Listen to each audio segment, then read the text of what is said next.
여러분 안녕하세요. 찾아가는 새벽기도 시카고 예수사랑교회 조선영 목사입니다.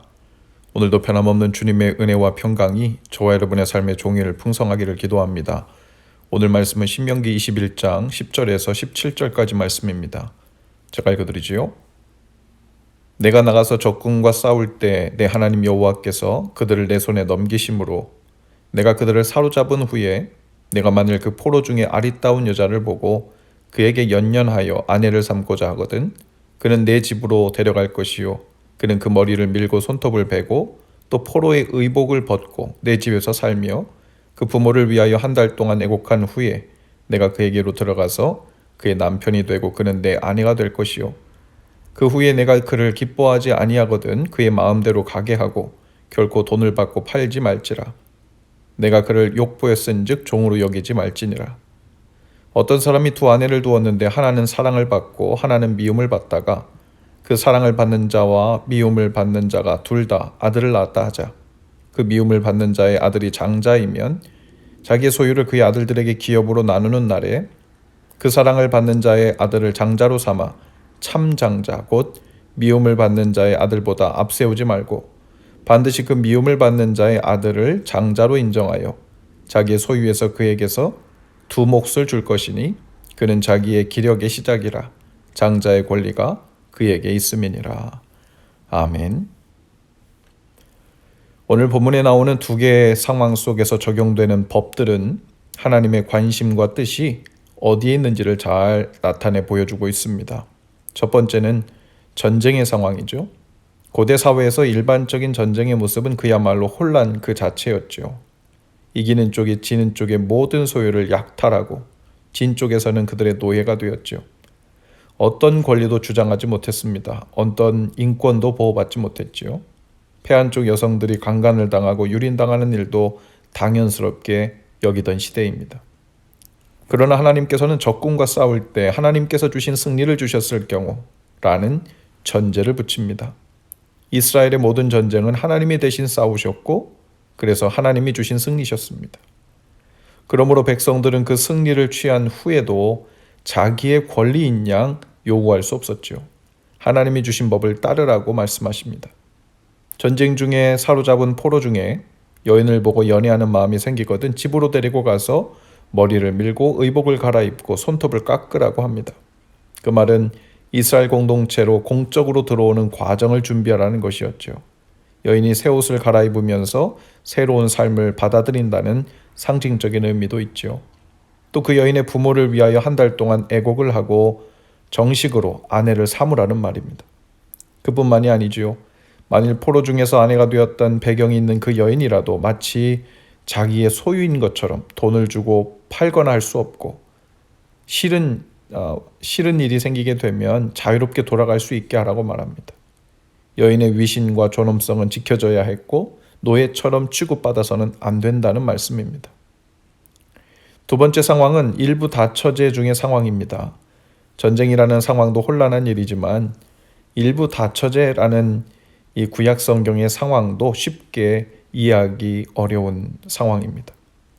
그 중에서도 하나님께서는 꼭 지켜야 하는 법을 주셨는데요. 두 아내 중에서 미워하는 아내의 아들이라도 그가 장자라면 사랑하는 아내가 낳은 아들이라도 그 장자권을 대신 차지하게 할 수 없다는 말씀입니다. 이것은 개인적인 차원 혹은 감정적인 차원에서라도 본래 지켜져야 할 그들의 권리는 침범될 수 없다는 것을 율법으로 보장하고 있는 겁니다. 하나님은 정말 세심한 분이시죠.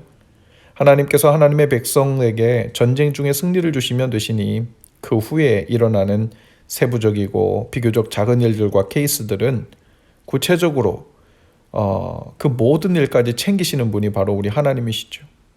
일부 다처의 한 가정에서 일어나고 있는 그 미묘한 상황 속에서도 하나님께서는 그 구체적인 부분에 하나님의 뜻을 분명히 알려주십니다.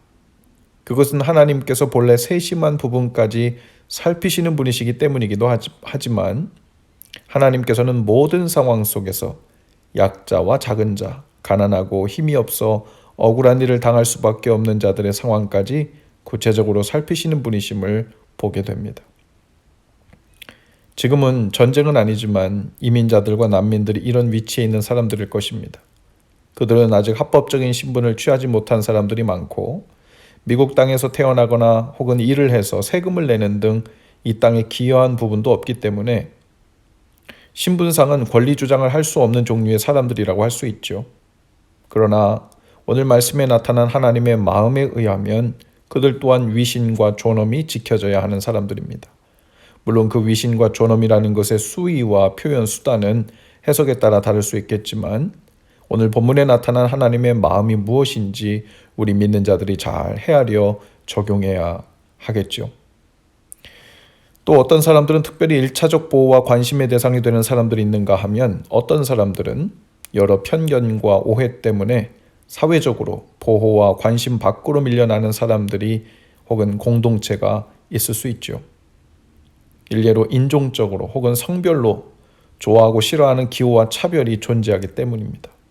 그러나 그런 경우에라도 공평하고 공정하게 그 권리와 존엄이 지켜져야 하는 것은 마땅하다는 겁니다. 30여 년 전 LA 폭동이 있었을 때 백인 경찰이 흑인을 과잉 진압한 사건으로 인해 촉발된 사건이었지만 그 일은 나중에 흑인들과 한인들의 대립구도 양상으로 왜곡되었고 급기야 흑인들은 한인 상점들을 마구잡이로 불태우고 물건들을 강탈해 갔습니다.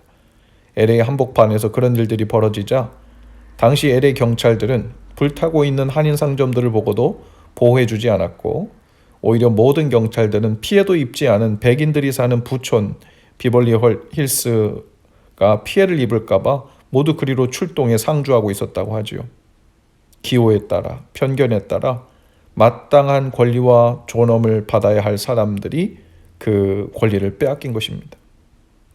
오늘 우리 주위에는 어떤 사람들이 우리 자신 혹은 공동체로 인하여 공정하지 않게 취급을 받거나 권리를 빼앗기는 일이 있는지 살펴보면 좋겠습니다.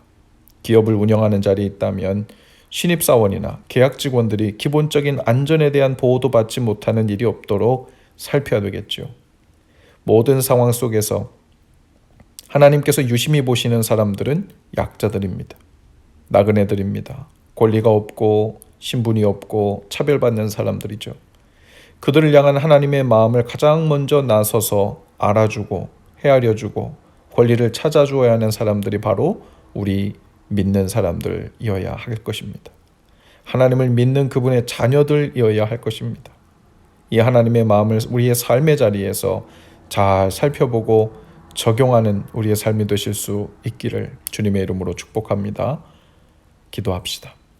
주님, 하나님의 마음이 특별히 어디를 향하고 어떤 사람들을 향해 있는지 그 시선을 잘 살펴 헤아리는 저희가 되게 하옵소서. 심지어 혼란 중이라도 가장 어려운 상황 속에서라도 주님의 시선을 따라 마땅히 살펴야 할 이들을 살피게 하옵소서.